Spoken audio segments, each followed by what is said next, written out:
গরিবের সংসার, তাই বুদ্ধি খাটিয়ে পরিকল্পনা করে আমি আমার সংসারটাকে চালাই। বুদ্ধি দিয়ে এবং পরিকল্পনা করে সংসারটাকে চালাই বলেই ঘর সংসার সামলে হাজবেন্ডকেও একটু হেল্প করতে পারি, এবং সেক্ষেত্রে কিন্তু আমার সংসারেরও অনেকটা উন্নতি হয় এবং সুখ শান্তিও কিন্তু বজায় থাকে। গুড মর্নিং সবাইকে নমস্কার জানিয়ে রানাঘাটের ছোট্ট একটা গ্রাম থেকে আমি দীপিকা।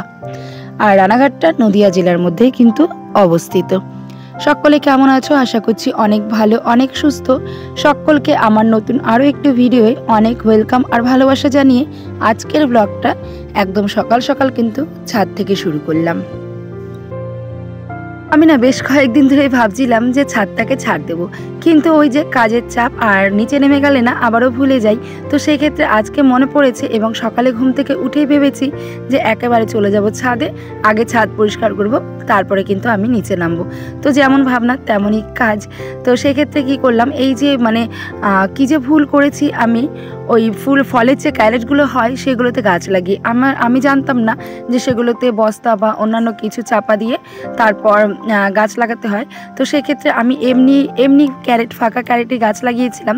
তো সেক্ষেত্রে কি হয় যে সকালে আর বিকালে যখন আমি গাছে জলগুলো দিই, তো সেক্ষেত্রে সেই ক্যারেটের যে ফাঁকা ফাঁকা অংশগুলো থাকে সেদিক দিয়ে কিন্তু মাটিগুলো সব ধুয়ে বেরিয়ে যায় এবং ছাদটাও এক্ষেত্রে নোংরা হয়। তো অনেক দিন ধরে ভাবছি যে ক্যারেটটাকে চেঞ্জ করব। তো আজকে ক্যারেটগুলোকে সব ওপরে তুলে তারপরে কিন্তু এই মাটিগুলোকে পরিষ্কার করে দিলাম। আর এভাবে যদি আমি মাটিগুলোকে না পরিষ্কার করি তাহলে কিন্তু ছাদটা অনেকটাই শ্যাওলা পড়ে নোংরা হয়ে যাবে এবং ছাদেরও কিন্তু অনেকটা ক্ষতি হবে। তো ছাদটা পরিষ্কার করে একটু শরীরচর্চা করে নিলাম। আর বেশ কয়েকদিন হলো ব্যায়াম বা অন্যান্য কিছু করাই হয় না। তো সেক্ষেত্রে শরীরটাও অনেকটাই খারাপ মনে হয়, হাঁটতে গেলে পাটা ব্যথা করে, মানে এই শরীরটা আর কি ভার হয়ে যাচ্ছে, নিজেরটা নিজেই বুঝি। তো একটু এক্সারসাইজ করে নিলাম। আর এক্সারসাইজ করতে করতে আমার চোখ গেল এই নীলকণ্ঠ গাছটার উপরে। কারণ এই নীলকণ্ঠ গাছটা ওই কোনায় লাগিয়েছিলাম। তো কোনায় লাগানোর ফলে কি হয়েছিল, কোনো আর কি গাছটা যে অবলম্বন করে কিছু তো অবলম্বন করে ওপরে উঠবে এবং সেই জায়গাটাই পাচ্ছিল না। সেই জায়গাটা না পাওয়াতে গাছগুলো বেয়ে উঠতে চাইছে কিন্তু বেয়ে উঠতে পারছে না। তো সেক্ষেত্রে কি হচ্ছে, গাছটা না অনেকটাই ঝিম খেয়ে যাচ্ছে। তো আজকে মনে মনে প্ল্যান করেছিলাম যে এই বাঁশটার সাথে গাছটাকে আমি বাইয়ে দেব। তো এই গাছটার সাথে বেয়ে বেয়ে উঠলে ফুলও বেশ অনেক ধরে। তো সেক্ষেত্রে গাছটাও অনেকটা ভালো হবে। তো যাই হোক, গাছটাকে এদিকে দিয়ে দিলাম। আর বলতে কি, মনে মনে ভাবতাম আগে যে কবে আমার একটা ছাদ হবে, তো সেখানে ছাদ বাগান করব। এখন যেহেতু হয়েছে আর আমি ছাদ বাগানটাও করেছি, তো সেক্ষেত্রে কিন্তু গাছগুলো যত্ন করতেই হয়। আর গাছগুলো যদি যত্ন না করি তাহলে কিন্তু গাছগুলো একদমই নষ্ট হয়ে যাবে। তো এদিকে গাছটা দিয়ে দেওয়া একটা উপকার হলো, বাঁশগুলো বেয়ে বেয়ে উপরে উঠবে আর গাছটা কিন্তু সেক্ষেত্রে অনেকটাই ঝাপড়া হবে। তার কারণ এই শীতকালে কিন্তু নীলকণ্ঠ ফুল অনেকই ফোটে। গাছের মাটি ফাটিগুলো পরিষ্কার করে ছাদটাকেও ঝাড় দিয়ে নিয়েছিলাম। আর তারপরে ড্রেসটাকে চেঞ্জ বলতে বাসি কাপড়টা আর কি চেঞ্জ করে নিয়েছিলাম। আর দাঁতটা ব্রাশ করে মুখটাও ধুয়ে নিলাম। আর এখন দেখো বাসি কাপড়গুলোও কিন্তু মেলে দিচ্ছি। আর পেছনে দেখেছো কি রোদ্দুর উঠেছে, মনে হচ্ছে দুপুর হয়ে গেছে, কিন্তু এখন সেই বাজে সকাল 7টা। তো 7টার সময় এত রোদ উঠে গেছে। সত্যি কথা বলতে এখন সকালে একটু একটু ঠান্ডাও পড়ে আর রাতে কিন্তু বেশ ঠান্ডাই পড়ে। তো সেক্ষেত্রে এখন আর ফ্যান চালানোর প্রয়োজন পড়ে না। আর এই রোদটা এখন যতটা না ভালো লাগছে, বেশ আর কয়েকদিন গেলে কিন্তু যখন প্রচণ্ডই শীত পড়বে তখন কিন্তু আরও অনেকই ভালো লাগবে। আর এদিকে দেখো অন্বেষা আমার বাসনগুলো মেজে দিচ্ছে। কলপারে অনেক বাসন হয়েছিল আর সেক্ষেত্রে অন্বেষা বাসনগুলো মেজে দিচ্ছে, কারণ ও মাঝে মাঝে এরকম করে যে অনেক বাসনপত্র হলে যেদিন ওর পড়া কম থাকে সেদিন কিন্তু ওই বাসনপত্রগুলো মেজে দেয়। সত্যি বলতে মেয়ে হয়েছে বলে হয়তো আজকে এই মানে সুবিধাটা আমি ভোগ করতে পারছি, বা আমারও অনেকটাই ভালো হচ্ছে, কারণ আজকে অনেকটাও বেলা হয়ে গেছিলো ছাদের গাছ টাছ পরিষ্কার করতে করতে, অনেকটা বেলাও হয়ে গেছিলো। আর ও যে আমাকে এই বাসন কটা মেজে দিল, এতে কিন্তু আমার সংসারের কাজটা অনেকটাই এগিয়ে গেল। আর ওদিকে দেখতেই পেলে কাঠ দিয়ে ভাত বসিয়ে দিয়েছিলাম। আর ঘরের ভেতরে এসে আমি ডালটাকেও রান্না করে নিয়েছিলাম, সেটা অফ ক্যামেরাতেই করে নিয়েছি, যেহেতু কালকে একাদশী গেছে, আজকে আমাদের নিরামিষ। তো কালকে তো কেউ আর ভাত টাত খায়নি, আজকে সকাল সকাল একদম সবার খিদে পেয়ে গেছে। তো সকাল সকাল ডাল আর আলু সেদ্ধ ভাত করে কিন্তু সবাইকে খেতেও দিয়ে দিয়েছিলাম। আর এদিকে বিছানার চাদরটাকেও আজকে চেঞ্জ করে নিলাম। বেশ কয়েকদিন হলো বিছানার চাদরটা পাতা হয়েছে কিন্তু চেঞ্জ করা হচ্ছিল না। আর আমি কিন্তু এই সংসারের কাজগুলোর সঙ্গে সঙ্গে বাইরে কিন্তু মেশিনটাকেও চালাচ্ছি। আর এইভাবেই কিন্তু আমি পরিকল্পনা করে কাজ করে থাকি, একের পর এক লাইন বাই লাইন কিন্তু কাজ করে থাকি। আর কোনটার পরে কোন কাজ করতে হবে সেইভাবেই কিন্তু কাজ করি। আর কাজ ফেলে দিয়ে কিন্তু আমি কখনোই এখানে ওখানে দাঁড়িয়ে গল্প করি না।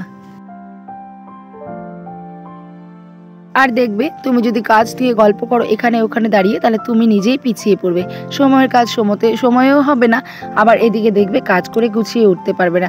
তাই বুদ্ধি করে আমাদের সংসারের কাজগুলো কিন্তু সামলাতে হয়। সমস্ত চটপট করে কাজকর্ম সেরে তারপর যদি দুদণ্ড কোথাও দাঁড়াই বা কোথাও কারোর সাথে কথা বলি, সেই কথাটাও গল্পটাও কিন্তু গায়ে লাগে না, আর মাথার মধ্যে কিন্তু সেই চাপটাও থাকে না যে আমার এরপরে একটা কাজ আছে। তো আমি কি করি, লাইন বাই লাইন কিন্তু বুদ্ধি খাটিয়ে একদম পরিকল্পনা করে সকালে ঘুম থেকে উঠে পরিকল্পনা করে নিই যে কি কাজ করব। তো পরিকল্পনা মাফিক কিন্তু আমি একের পর এক সংসারে কাজগুলো করি। এক্ষেত্রে আমার সুতো গোড়াটাও ঠিকঠাক করে হয়, আবার মেশিনটাও কিন্তু ঠিকঠাক করে চালানো পড়ে, আর সংসারের কাজগুলোও কিন্তু পরিপাটি করে পরিষ্কার করে হয়ে যায়। আর ওদিকে দেখতে পেলে আমি একটা হাত চরকায় সুতো ঘোরাচ্ছিলাম। সেটা হলো আমাদের একটা নতুন কাপড়, জরির কাপড় তৈরি হচ্ছে, তার জন্য জরির প্রয়োজন ছিল, সেই জরিটাকেও ঘুরিয়ে দিলাম। তো পরিকল্পনা করে সংসারে কাজ করি বলেই কিন্তু এইভাবে হাজবেন্ডকেও মাঝে মাঝে কাজে অনেকটাই হেল্প করতে পারি। ঘর সংসারের কাজ তো করবই, আবার ছেলে মেয়েকেও সামলাবো, নিজের কাজটাও করব, তারপরেও কিন্তু হাজবেন্ডকেও একটু হলেও হেল্প করতে পারি।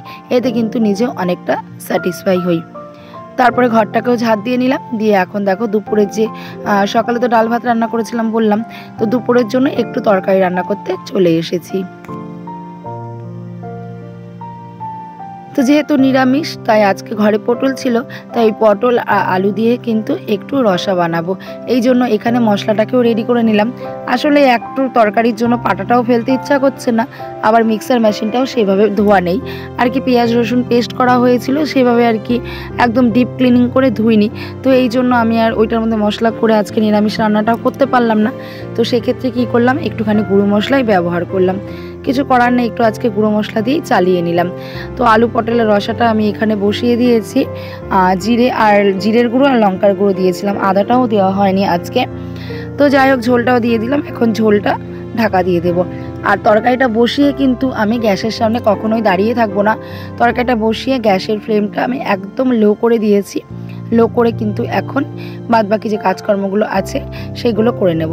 প্রথমেই ছাদের সিঁড়িটাকে মুছে নিলাম, কারণ এই ছাদের সিঁড়ির ওপরে বসে আমার শাশুড়ি মা ভাত খান, উনি নিচে বসে খেতে পারেন না, ওনার মাজা এবং হাঁটুর সমস্যার জন্য নিচে বসে ভাত খেতে পারেন না। তো সেই কারণে একটু উঁচুতে বসে ভাত খেতে হয়। তো উনি আর কি এই সিঁড়ির ওপরে বসেই ভাত খায়। তো এই জন্য প্রত্যেক দিনই সিঁড়িটা 3-4টে ধাপ মুছবো, সেক্ষেত্রে কী করে প্রত্যেকটা ধাপই আমি মুছে দিই। আর এভাবে কিন্তু প্রত্যেক দিন মুছলে সিঁড়িটাও বেশ তেলতেলে হয়ে যাবে, যেহেতু আমাদের সিঁড়িটা নতুন। তো রোজ যদি মুছি তো সিঁড়িটাও তেলতেলে হয়ে যাবে এবং পরিষ্কারও থাকবে। আর আমার রান্নাঘরটা যেহেতু সিঁড়ির তলায়, তো তেল মশলা ছিটে তো যাই, আর তেল ছিটে ভাব তো হবে, এটাই তো স্বাভাবিক না। তো এই জন্য চেষ্টা করি ছোট রান্নাঘর বারবার সুন্দর করে পরিষ্কার করে চকচকে করে রাখার, যাতে কোনো গ্যাস বা গন্ধ না হয়। আর সমস্ত কাজ করতে করতে দেখো আমার ঝোলটাও ফুটে গেছে। আর ওদিকে যা এক্সট্রা বাসনপত্র ছিল সেগুলো আমি মেজে একটা গামলার মধ্যে উপর করে রাখলাম, মানে একটা ঝাঁঝর ঝুড়ির মধ্যে উপর করে রাখলাম। জলটা ঝরে গেলে জায়গার বাসন কিন্তু আমি জায়গাতে রেখে দেবো। আর ঝোলটা প্রায় রেডি, একটু গরম মশলা দিয়ে ব্যাস নামিয়ে নেব।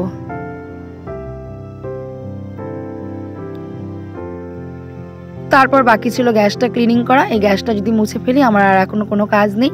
তো সকাল থেকে দেখতেই পেলে আমি স্টেপ বাই স্টেপ পরিকল্পনা করে কিন্তু একের পর এক কাজ করলাম। তো এই জন্য এদিকে আমার মেশিনটাও ঠিকঠাক করে চললো। তোমাদের দাদাভাই মানে হাজব্যান্ডের হাতে হাতেও সাহায্য করতে পারলাম, ছেলে মেয়ের ঠিকঠাক করে খাবার দাবারও দিতে পারলাম। আর সংসারের কাজগুলোও কিন্তু ঠিক 2টোর মধ্যে, এখন কিন্তু ঠিক বাজে 2টো, পরিপাটি করেও ফেলতে পারলাম। এখন শুধু স্নানটা করব, স্নান করে পুজো দেবো, ব্যাস আমার কাজ কিন্তু কমপ্লিট। তো চলো আজকের মতো ভিডিওটি এখানেই রাখবো। গ্যাস মুছতে মুছতে তোমাদের থেকে বিদায় নেবো। চলো কালকে দেখা হবে, টাটা।